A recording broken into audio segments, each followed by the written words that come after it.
देखो अनुपसर्ग, कौन सा उपसर्ग है? अन। किस में प्रयोग हुआ है? मैं 4 शब्द लिख रही हूं। अनुचर, अनुज, और शब्द है अनुपयोगी,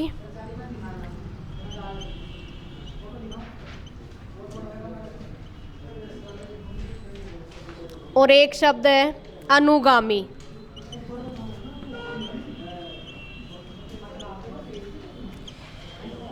निम्न में से अनु उपसर्ग का प्रयोग कौन से शब्द में हुआ है? देखो अनुचर, अनुज, अनुपयोगी, अनुगामी, कौन से में हुआ है? अच्छा, कौन से में बताओ, किस में हुआ है? अनुपसर्ग। और न के नीचे क्या है? यहाँ पर हलंत है। चर यानी चलना, अनु यानी पीछे। इसमें किसका प्रयोग हुआ है? इसमें किसका? जय का मतलब उत्पन्न होना, और गामी यानी चलने वाला, अनु यानी पीछे। अब देखो इसका भी छेद करो, उपयोगी, तो किस में प्रयोग हुआ है? अनुपयोगी में। दूसरा देखो, कौन सा शब्द उपसर्ग युक्त नहीं है, यानी उपसर्ग नहीं है? प्रतिदिन, रसोई घर, अध्यक्ष, प्रतिदिन। पहला प्रतिदिन, दूसरा रसोई घर, तीसरा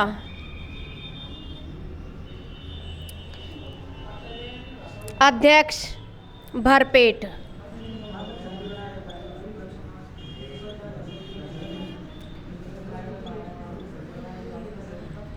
किस में उपसर्ग का प्रयोग नहीं हुआ? Option B. देखो इसमें तो क्या आ गया? भर। इसमें क्या आ गया? अधि। और इसमें क्या आ गया? प्रति। तो किस में प्रयुक्त नहीं हुआ? रसोई घर में। अगला क्वेश्चन है, हार में आ उपसर्ग लगने पर आहार बनता है, जिसका अर्थ है भोजन। हार में कौन सा उपसर्ग लगाएं कि उसका अर्थ छोड़ना बन जाए? छोड़ना। पहला ऑप्शन उप, यानी क्या अर्थ बन जाए? छोड़ना। किस में लगाएं? हार में।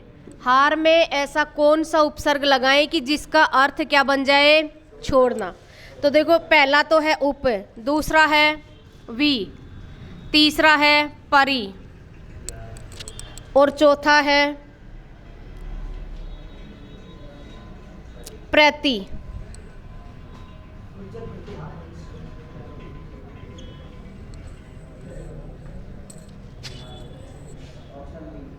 बताओ, छोड़ना बन जाएगा। देखो उपहार का मतलब तो आप जानते हो, विहार का मतलब भ्रमण, और प्रतिहार और परिहार। परिहार यानी छोड़ना। फिर देखो अगला, 19 शब्द में उपसर्ग एवं मूल शब्द का पृथक्करण रूप होगा। 19, उत धन नीस, उन धन 20, उन और ईस, उन और 20, उन धन 20। उन कैसा होगा भैया? हलंत होगा। उन यानी एक, कम 20। अगला है, दुष्कर्म शब्द में किस उपसर्ग का प्रयोग हुआ है? दुष्कर्म में, कौन से में? दुष्कर्म। मैं लिख देती हूँ, दुष्कर्म। तो पहला है दुस, दूसरा है दू, तीसरा है दुस, और चौथा है दुस। बताओ दुष्कर्म में कौन सा उपसर्ग? Option A. अगला देखो, संस्कृत में मुख्यतः उपसर्ग माने जाते हैं 20, 18, 30, 22। कितने? 22। कितने माने जाते हैं? 22। अच्छा और बताओ, अनंत में कौन सा उपसर्ग है? अनंत, अन धन अंत। अलंकार में अलंकार,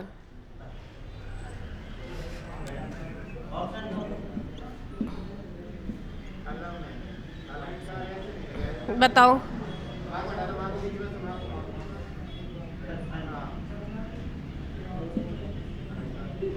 अलंकार कौन सा उपसर्ग है? अलम धन कार। याद नहीं किए क्या उपसर्ग? अब देखो प्रत्यय,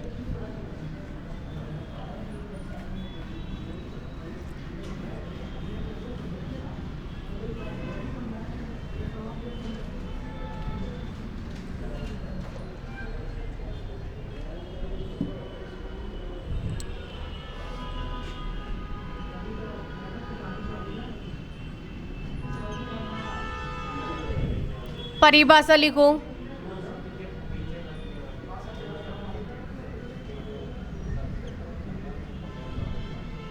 वे शब्दांश जो मूल शब्द के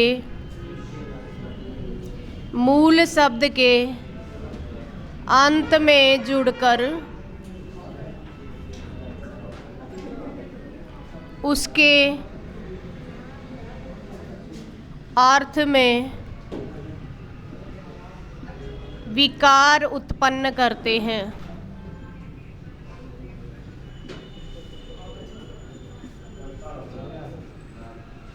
वे शब्दांश जो मूल शब्द के अंत में लगकर उसके अर्थ में विकार उत्पन्न करते हैं। विकार का मतलब क्या होता है? परिवर्तन।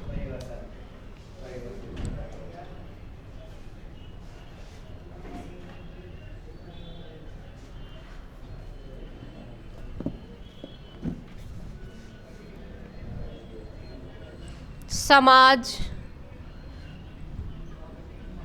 धन इक, क्या बनेगा?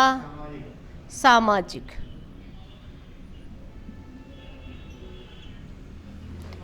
इतिहास, इतिहास में कौन सा प्रत्यय जुड़ रहा है? एक, क्या बन जाएगा? ऐतिहासिक।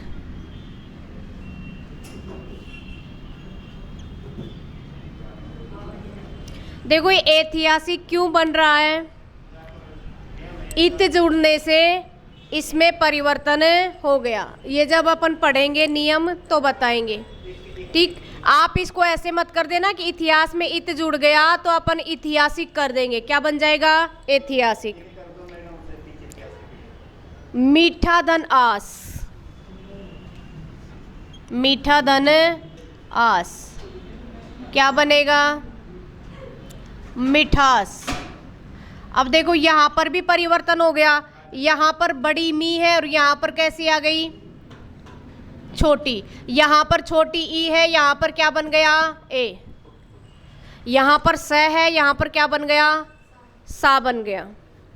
शब्द में क्या हो रहा है? परिवर्तन हो रहा है। और परिवर्तन के साथ साथ में इसका अर्थ भी परिवर्तन हो गया। आगे लिखो। हिंदी में मुख्यतः, हिंदी में मुख्यतः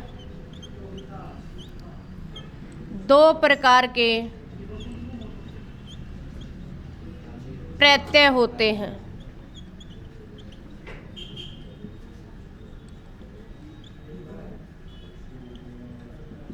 हिंदी में मुख्यतः दो प्रकार के प्रत्यय होते हैं।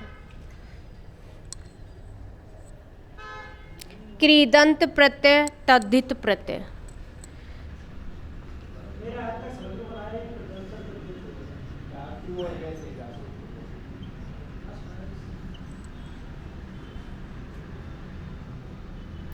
तद्धित प्रत्यय,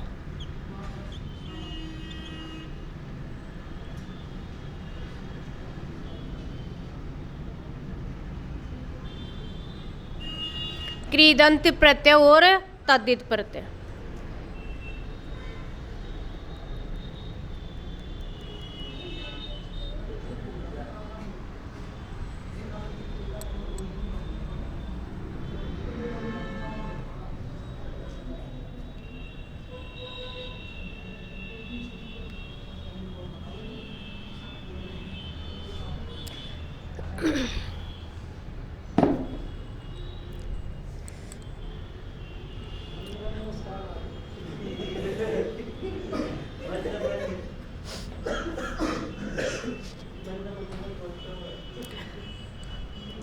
देखो प्रत्यय किसे कहते हैं, ध्यान दे इधर।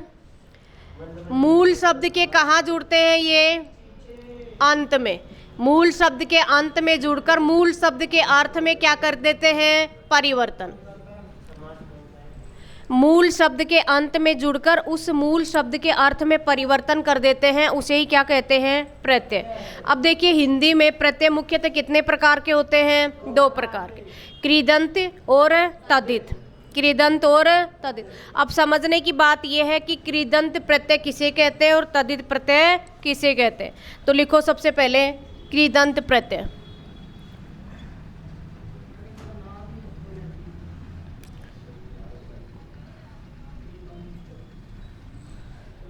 कृदंत प्रत्यय।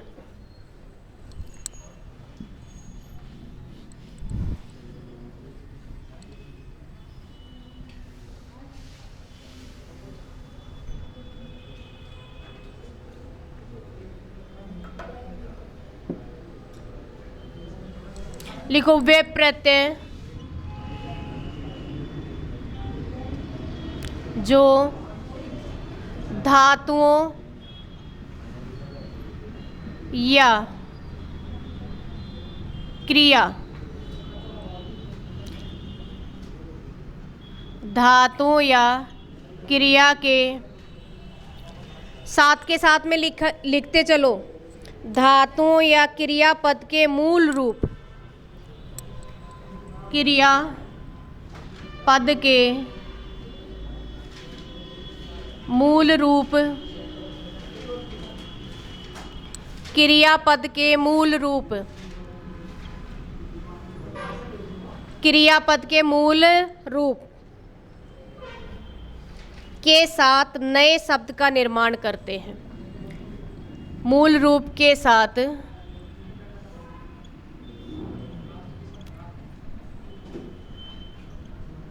नए शब्द का निर्माण करते हैं।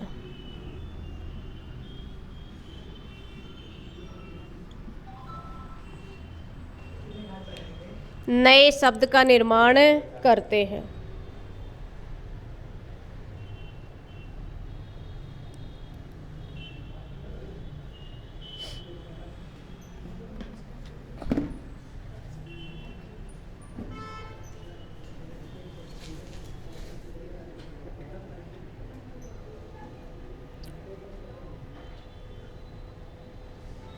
अब इसमें देखो, इसको समझो पहले आप। कृदंत प्रत्यय किसे कहते हैं, समझ लीजिए, फिर बाद में मत कहना समझ में नहीं आया। कृदंत, कृदंत का मतलब होता है धातुओं से या क्रियापद के बाद में, या तो धातु यानी, ठीक है। धातु का मतलब जैसे क्रिया जो होती है, तो क्रिया के लगभग अंत में क्या लगता है, ना लगता है। जैसे चलना, फिरना, उड़ना, खाना, रोना, पीना, तो क्रिया के अंत में क्या लगेगा, लगभग ना लगता है। और क्रिया किसे कहते हैं, किसी भी कार्य को करना ही क्रिया कहलाता है। किसी भी कार्य को करना ही क्या कहलाता है, क्रिया। तो कृदंत प्रत्यय किसके पीछे लगते हैं, क्रियापद के साथ में जुड़ते हैं। ये किसके साथ में जुड़ते हैं, क्रियापद के मूल रूप के साथ में जुड़कर, और क्या करते हैं, नया शब्द बना देते हैं। किसके साथ में जुड़कर, क्रियापद के साथ में। अब देखो आगे, ये जो कृदंत प्रत्यय है 5 प्रकार के होते हैं। कितने प्रकार के, 5 के। आज ये टॉपिक आपका, आप कह रहे थे कि हमें आज तक ये समझ में नहीं आना, तो ये इसको देख लो। कृदंत प्रत्यय 5 प्रकार के होते हैं, 5 प्रकार के होते हैं।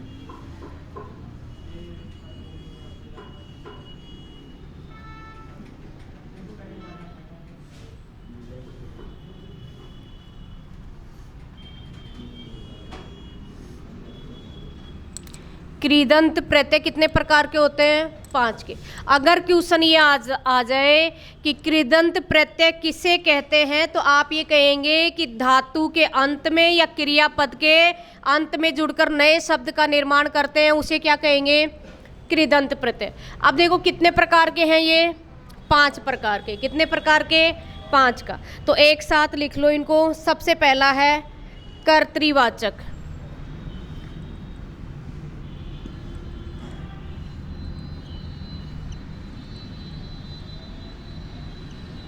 दूसरा है कर्तृवाचक प्रत्यय, दूसरा है कर्मवाचक, कर्मवाचक, तीसरा है करणवाचक,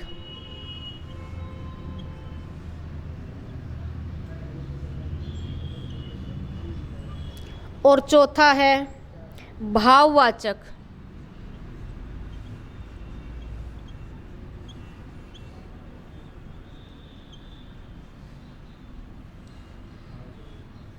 भाववाचक प्रत्यय। और पांचवा है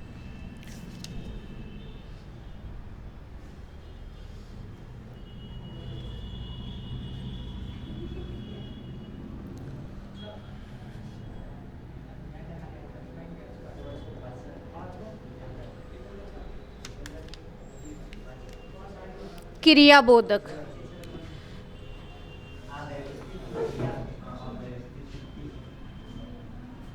क्रियाबोधक, क्रियाबोधक प्रत्यय।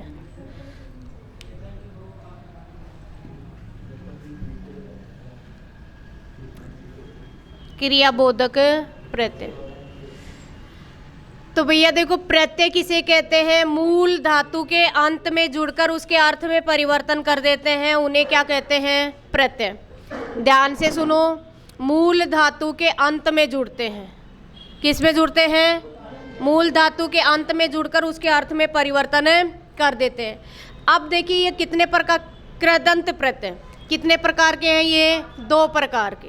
कितने प्रकार के हैं प्रत्यय? 2। एक तो कौन सा है? कृदंत, ठीक है। और दूसरा कौन सा है? तदित। तो देखो प्रत्यय कितने प्रकार के? 2 प्रकार के। प्रत्यय कितने प्रकार के हैं? 2 प्रकार के। ध्यान से समझ लेना, प्रत्यय कितने प्रकार के हैं? 2। पहला कौन सा है? कृदंत, और दूसरा तदित। अब ये कृदंत कितने प्रकार के? 5 प्रकार के। कितने प्रकार के हैं? 5 के। सबसे पहला देखो कौन सा है? कर्तृवाचक। कर्तृ, दोबारा से बोलो, कर्तृवाचक प्रत्यय। कर्तृ, कर्म, करण और भाव और क्रियाबोधक। अब इनके नाम से ही पता चल रहा है, यहाँ किसका बोध होगा? यहाँ किसका? करण, करण और कर्म, और यहाँ पर क्या है? कर्ता। क्या है? कर्ता। अब देखिए कर्म, आपको पता ही है कि कर्म का जो योजक चिन्ह होता है वो क्या होता है? को। कर्म जो योजक चिन्ह है, और करण से, करण से। अपादान नहीं है यहाँ पर। करण यानी से, यानी माध्यम से। जैसे मैंने कहा कि मैं बस से दिल्ली गई, बस से दिल्ली गई, तो माध्यम क्या बना जाने का? बस बना, ठीक है। तो माध्यम, मैंने पेन से पुस्तक लिखी, पेन से पुस्तक लिखी, तो यहाँ जो पुस्तक लिखने का कार्य हो रहा है वो किसके माध्यम से हुआ? पेन के माध्यम से। किसके माध्यम से? मोहन पैरों से चलता है। किससे चलता है? पैरों से। अब चलने का जो माध्यम है वो क्या है? पैर है। तो अगर अलग नहीं हो रहे, माध्यम का प्रयोग हो रहा है। किसका प्रयोग हो रहा है? माध्यम का। तो क्या आएगा? करण आएगा। क्या आएगा? करण। तो सबसे पहला देखो कर्तृवाचक प्रत्यय।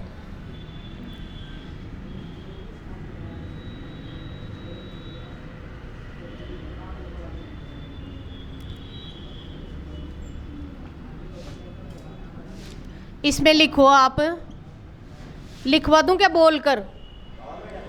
लिखो, कर्तृवाचक प्रत्यय वे प्रत्यय जो कर्तावाचक शब्द बनाते हैं। वे प्रत्यय जो कर्तावाचक शब्द बनाते हैं।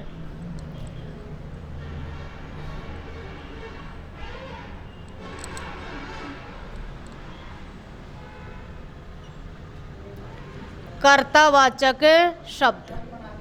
अब इसको समझ लीजिए आप, यानी कि वे प्रत्यय जो कैसे शब्द बनाएंगे, कर्तावाचक।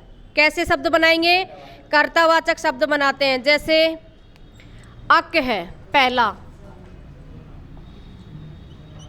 अक। जैसे लेखक, लेख धन अक। लेखक किसे कहते हैं, लिखने वाले को। अब लिखने वाला कार्य ही तो कर रहा है ना, किसका, लिखने का कार्य कर रहा है। तो कर्तावाचक, ये कर्तृवाचक क्या करता है, कर्तावाचक शब्द बनाता है। लिखने का कार्य करता है, उसको क्या कहते हैं, लेखक। फिर देखो दूसरा, नायक, गायक, पाठक। नायक, गायक, पाठक। नायक, गायक, पाठक। अब इसको दोबारा से आप ध्यान दें एक बार।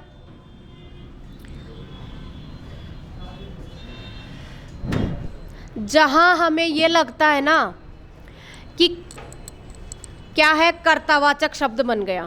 कैसा शब्द बन गया, कर्तावाचक। यानी कार्य करने वाले का बोध हो रहा है। जिस शब्द से कार्य करने वाले का बोध होता है वहां पर कौन सा हो जाएगा, कर्तृवाचक प्रत्यय। अब देखो कर्तावाचक शब्द बनाता है, तो यहां पर देखो लेखक लिखने का कार्य करता है, उसको क्या कहते हैं, नायक अभिनय का जो कार्य करता है उसको क्या कहते हैं, नायक। और अभिनय में भी जो मेन भूमिका निभाता है, गायक। गायक यानी नहीं आता गायक शब्द का मतलब, भाई गायक कलाकार बुलाए गए, तो गायक का मतलब गाने वाला, पाठक पढ़ने वाला। तो ध्यान दें यहाँ पर, ये जो कर्ता कार्य के करने का बोध हो रहा है ना कि इस व्यक्ति ने ये कार्य किया है, तो जहाँ कर्तावाचक शब्द बन रहा है वहाँ पर कौन से बन जाएंगे, कर्तृवाचक प्रत्यय। तो सबसे पहला देखो लेखक, अक है। दूसरा है देखो अक्कड़,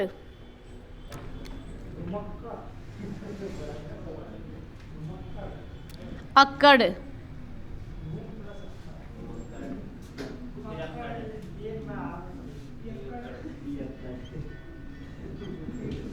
घुमक्कड़,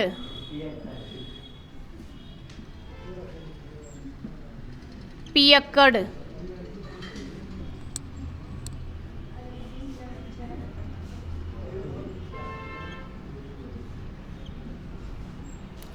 घुमक्कड़ यानी घूमने वाला, पियक्कड़ का मतलब पीने वाला।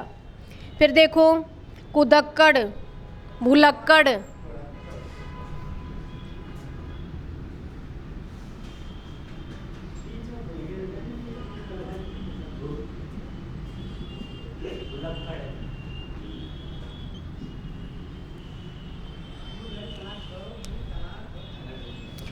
अब देखो एक मिनट देखो यहाँ पे, यहाँ देखो घुमक्कड़ घूमने वाला करता है ना, घूमने वाला कौन है, करता ही तो है ना। फिर देखो पियक्कड़ पीने का काम कर रहा है, इसका मतलब वो भी करता है। भुलक्कड़ भूलने वाला, कुदक्कड़ कूदने वाला। आक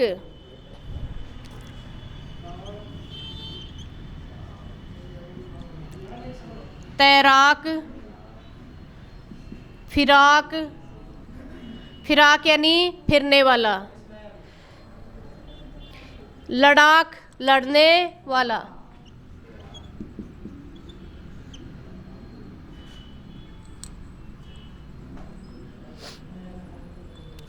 अब सुनो शब्द कैसे आएंगे एग्जाम में। लड़ाक शब्द दे दिया और पूछेंगे कि इसमें कौन सा प्रत्यय है, तो कौन सा प्रत्यय है, आक। पियक्कड़ दे दिया तो कौन सा प्रत्यय है, अक्कड़। गायक दे दिया तो कौन सा है, अक। ठीक है, इस प्रकार से पूछेंगे। फिर देखो अगला है आलू। आलू, एक है आलू।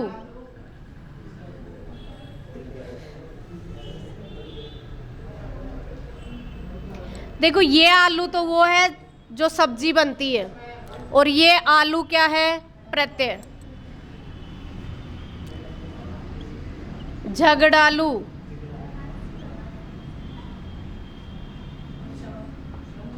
झगड़ा,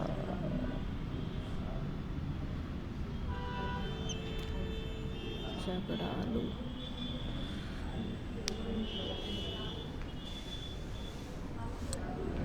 झगड़ालू, दयालु,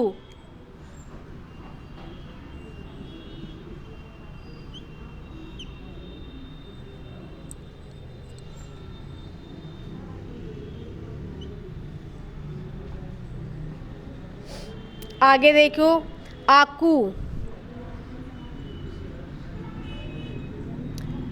लड़ाकू, फिराकू,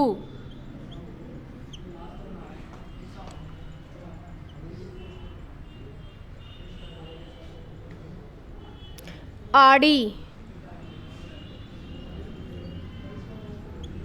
खिलाड़ी,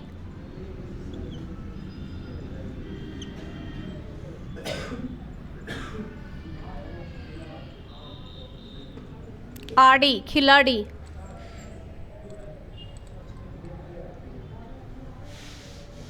ईयल,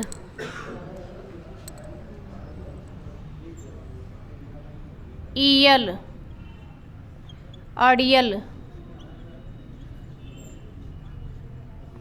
घड़ियल,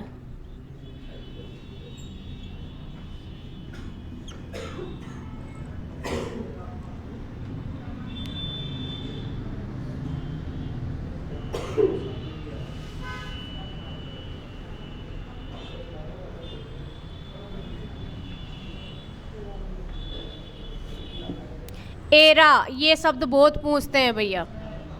एरा, स्टार लगा लो। सपेरा,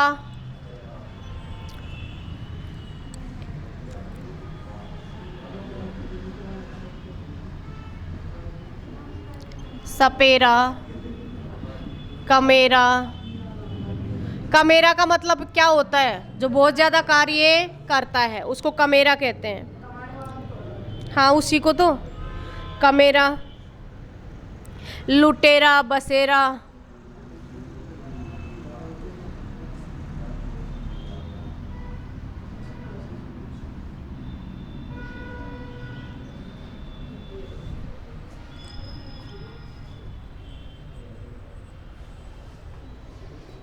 फिर देखिए एया,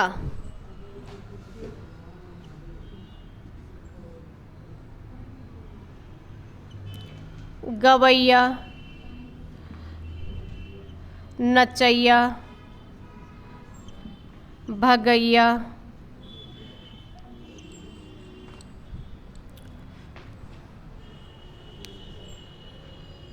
ओड़ा, भगोड़ा। और बताओ इसके शब्द। ओड़ा, भगोड़ा,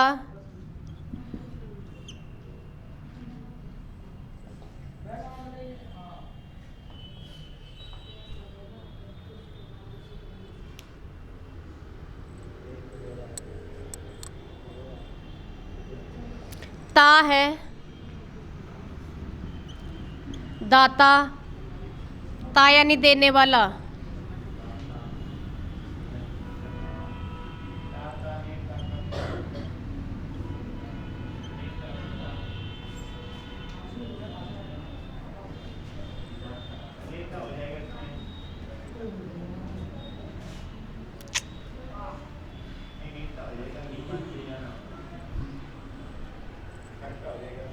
क्या हो जाएगा?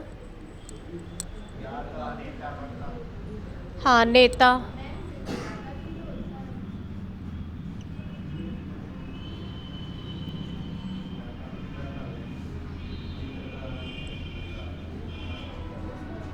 विधाता नहीं होगा, विधि होगा, विधि धन आता हो जाएगा। कर्ता,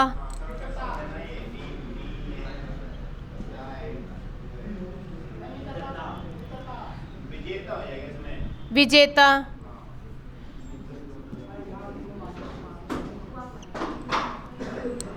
आगे देखो,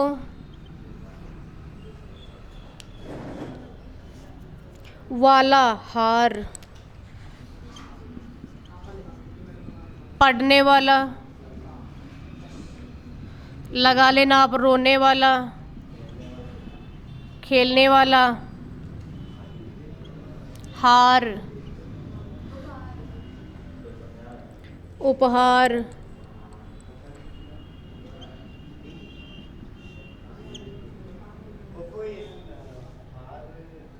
अरे बाद में लगेगा, चाखनहार, ये तो उपसर्ग लगा दिया।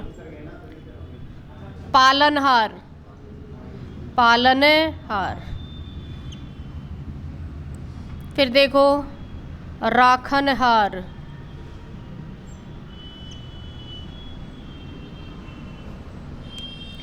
राखनहार का मतलब होता है रखने वाला।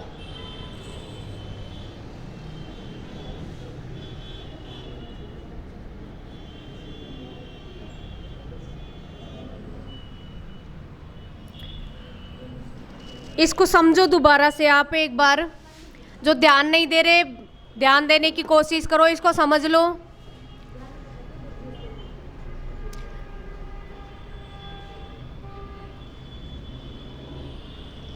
या तो आप 3rd फ्लोर पे चले जाओ। क्या मतलब है?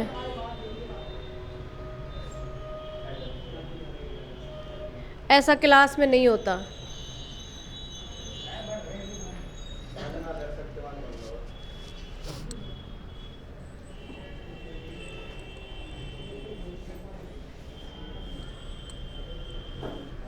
इसको दोबारा से समझाऊं या रहने दूं?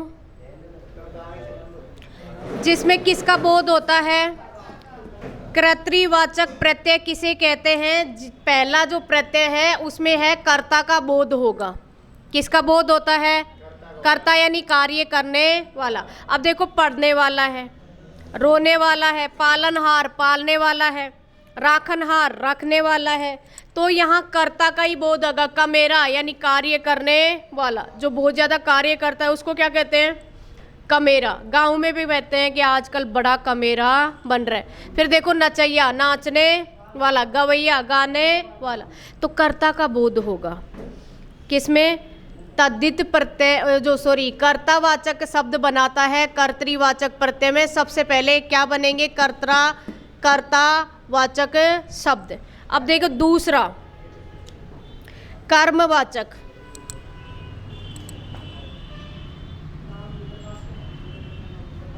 कर्मवाचक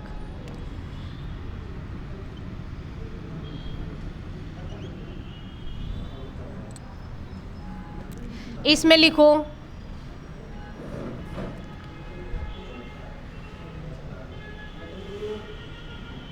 वे प्रत्यय, वे क्या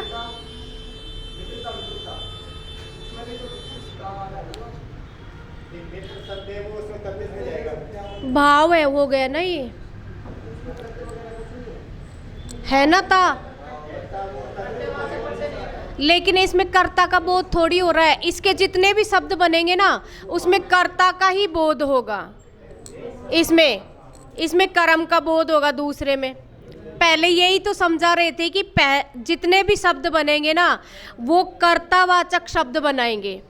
कर्तृवाचक का जो पहला भाग है वो कर्तावाचक ही शब्द बनाएगा। अगर दूसरे में भी ता जुड़ रहे हैं, ये जुड़ रहे हैं ना प्रत्यय, ठीक है, लेकिन अगर उसमें कर्ता का भाव नहीं है, कर्तावाचक शब्द नहीं बन रहे हैं, तो वहां कर्तृवाचक प्रत्यय नहीं होगा। इसको मैंने 3-4 बार इसीलिए रिपीट किया था कि आप समझ लो समझ लो समझ लो। ठीक, अब पढ़ रहे हैं ना अपन, आगे आपके सामने ही आ जाएगा। दूसरा,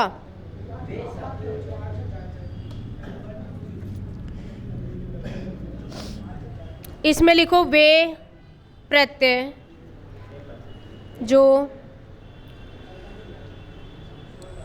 जो कर्मवाचक शब्दों का निर्माण करते हैं। कर्मवाचक शब्दों का निर्माण करते हैं।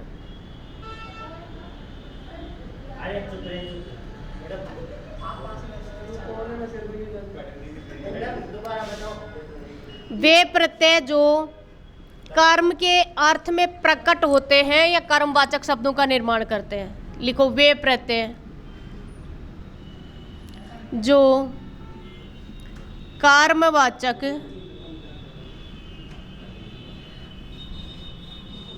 शब्द बनाते हैं।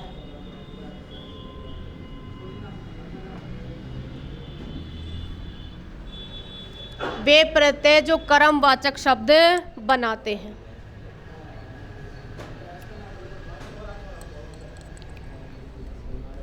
कर्मवाचक शब्द बनाते हैं अर्थात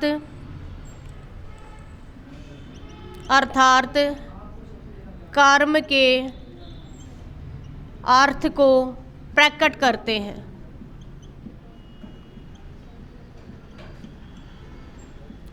कर्म के अर्थ को प्रकट करते हैं।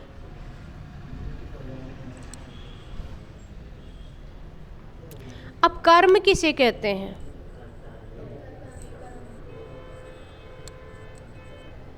कर्म किसे कहते हैं?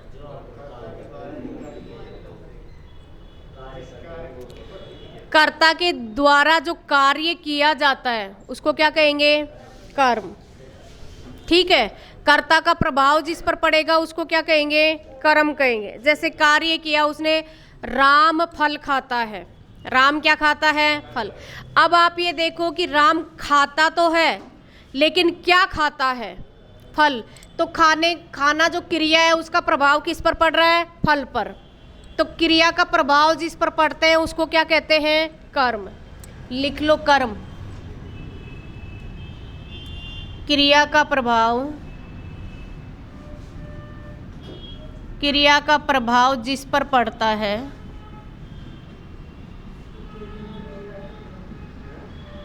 उसे कर्म कहते हैं।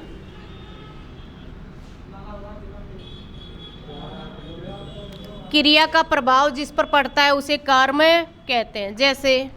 वैसे मैंने लिखवा भी दिया ये आपको, राम फल खाता है।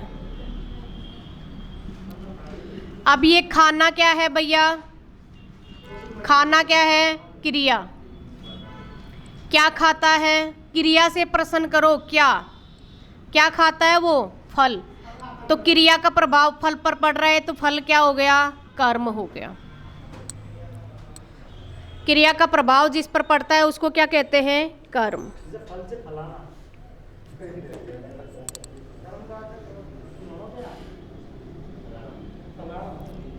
इसमें दो हैं, ओना। तो क्या बनेगा? खिलौना।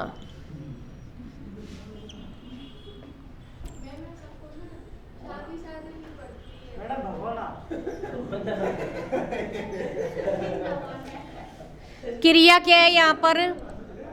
खेलना। क्रिया क्या है? खेलना। दूसरा देखो, नी, सूंघनी,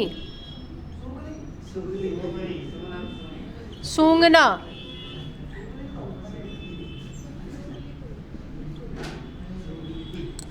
क्रिया क्या है? सूंघना।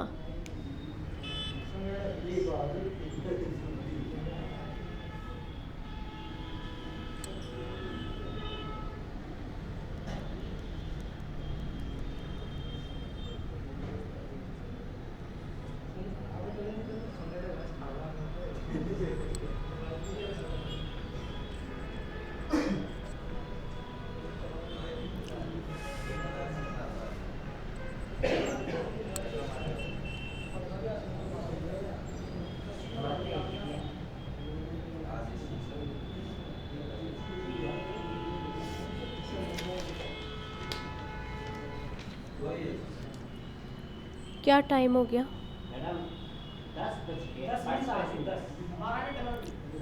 सुनो, आप पहले बात सुने, इधर देखें। भैया ऐसी बेइज्जती हो जाएगी क्लास में, फिर आप ये कहोगे कि ऐसा ठीक नहीं था। और बार बार बोलना भी अच्छा नहीं लगता, इसको यूट्यूब पे छोड़ते हैं। तो आप पहले ध्यान दे लें, कर्मवाचक में क्या होता है, कर्मवाचक शब्द बनाते हैं। क्या बनाते हैं? कर्मवाचक शब्द। और कर्म के अर्थ को प्रकट करते हैं। अब कर्म क्या था यहाँ पर? जैसे खेलना क्रिया है, खेलना क्या है? क्रिया। तो शब्द क्या बन गया? ओना लगते ही क्या बन गया? खिलौना। क्वेश्चन कैसे आएगा कि खिलौना में कौन सा प्रत्यय है? कौन सा प्रत्यय है? ओना। सूंगनी में कौन सा प्रत्यय है? नी। ठीक है। अगला जो आता है तीसरे प्रकार का, वो कौन से प्रकार का है? तीसरे प्रकार का। तीसरे प्रकार का कौन सा है? हाँ, तीसरे प्रकार का कौन सा है? करणवाचक।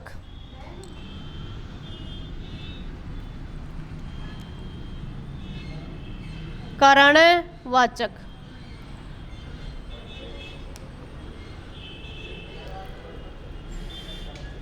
वे प्रत्यय जो क्रिया के कारण को बताते हैं, वे प्रत्यय जो क्रिया के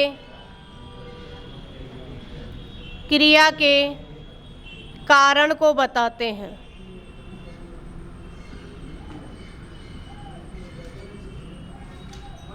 क्रिया के कारण को बताते हैं।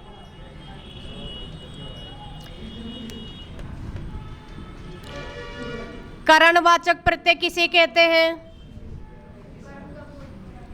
जो किसका बोध कराएं? क्रिया के कारण को, कि क्रिया तो हो रही है लेकिन उसका कारण क्या है। ठीक है, क्रिया हो रही है लेकिन उसका कारण जो बताएगा। जैसे आप रोने लग गए, तो रोए क्यों? कारण क्या है? कोई व्यक्ति तेज दौड़ रहा है, तो दौड़ना क्रिया हो गया। अब क्यों दौड़ रहा है, उसका कारण क्या है? तो देखो, कारण, कारणवाचक प्रत्यय क्या है कि ये क्रिया के किसको बताते हैं? कारण को। कि क्रिया के कारण को बताते हैं, उनको क्या कहते हैं? कारणवाचक प्रत्यय। तो देखो, आ,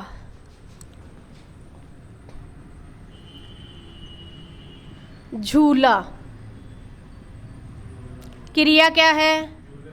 झूलना। अब क्रिया का कारण क्या है? झूल तो रहा है वो, लेकिन किसके कारण झूल रहा है? झूले के कारण। किसके कारण? भाई बिना झूले तो झूल नहीं सकता। तो कारण क्या है क्रिया का? झूला। झूला है तभी तो झूल रहा है ना। तो देखो, क्रिया तो झूलना हो गया, और कारण क्या है? झूला। फिर देखिए आगे, जैसे ऊ है, जैसे झाड़ू है, तो झाड़ना, क्रिया क्या है? झाड़ना। अब झाड़ू ही नहीं होगी तो कैसे झाड़ेंगे? कारण को बता रहा है। फिर देखिए, न, बेलन, तो इसमें बताओ क्रिया क्या है? क्रिया क्या है? बेलना। अब ये क्रिया है बेलना। अब किससे बेल रहे? कारण क्या है? बेलन की वजह से। नी, कतरनी, क्रिया क्या है? कतरना। क्रिया क्या है? कतरना।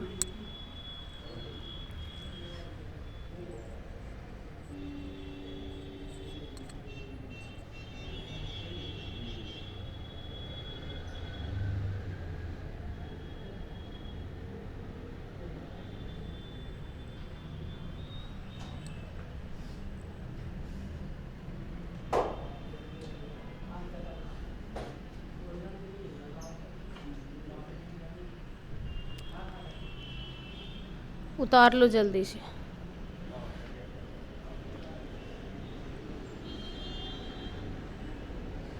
अगला है भाववाचक।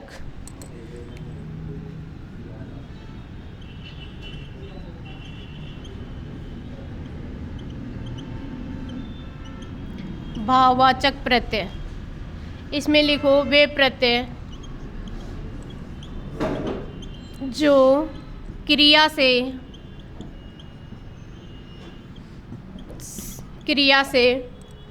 वे प्रत्यय जो क्रिया से भाववाचक संज्ञा का निर्माण करते हैं। क्रिया से भाववाचक संज्ञा का निर्माण करते हैं।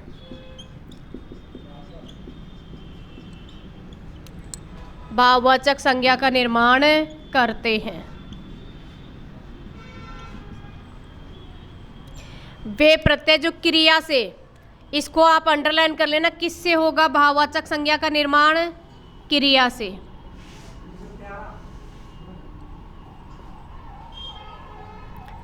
क्रिया से भाववाचक संज्ञा बनेगी। भाववाचक संज्ञा किसे कहते हैं?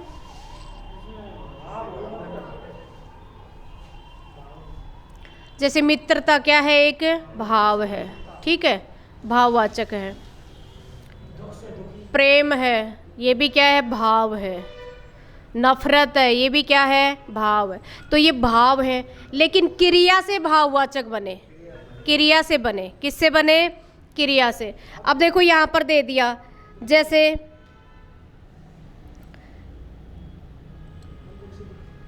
लड़ना है, क्रिया क्या है? लड़ना। और उस लड़ना को हम क्या बना दें? लड़ना, ये क्या है? क्रिया। समझो इसको, क्या है ये? क्रिया। अब तो यहाँ पर देखो क्रिया से कैसी संज्ञा बनेगी? भाववाचक संज्ञा। जहाँ क्रिया से भाववाचक संज्ञा बन जाए ना, वहाँ पर कौन सा होगा? भाववाचक प्रत्यय। अब जैसे लड़ना है, तो इसमें अगर ये लड़ना क्रिया है, अब इसको भाववाचक संज्ञा में बदलेंगे तो क्या बन जाएगा? लड़ाई। क्या बन जाएगी? लड़ाई बनेगी। क्या बनेगा? लड़ाई। अब देखो लड़ाई तो क्या हो गया? एक भाव हो गया ना भाई, आपस में क्या हो रहा है? झगड़ा हो रहा है, तो आपस में लड़ाई हो रही है, तो लड़ाई का मतलब वो भाव ही तो है ना आपके मन में। अगर नफरत के भाव नहीं होगा तब तक आपस में द्वेष नहीं होगा, द्वेष नहीं होगा तो लड़ाई नहीं होगी। तो क्रिया से क्या बन जाए? भाववाचक। अब जैसे लड़ना क्रिया है, उससे क्या बन गया? लड़ाई बन गया, भाव बन गया। फिर देखो मैंने कहा मिलना क्रिया है, मिलना क्या है? क्रिया। अब इसका भाववाचक बनाएंगे तो क्या बन जाएगा? मिलान। क्या जुड़ गया इसमें? आन। मिलान हो गया। तो ये मिलान क्या है? भाव है। मिलान क्या है? भाव। जैसे ऐसे ही देखो, मैंने कहा एक होता है विलाप। क्या है? विलाप। ध्यान दे इधर, विलाप। तो क्रिया क्या है? विलाप करना। तो यहाँ पर विलाप का मतलब क्या होता है? फूट फूट कर। विलाप करने का मतलब रोना नहीं है कि जैसे छोटे बच्चे रो रहे हैं उसको नहीं कहेंगे आप विलाप करना। विलाप करने का मतलब होता है किसी व्यक्ति को याद कर कर जोर जोर से बोल बोल कर उसके बारे में रुदन करते हैं, रोते हैं, उसको क्या बोलते हैं? विलाप। ठीक है, इसको स्टॉप कर दो। तो विलाप का मतलब है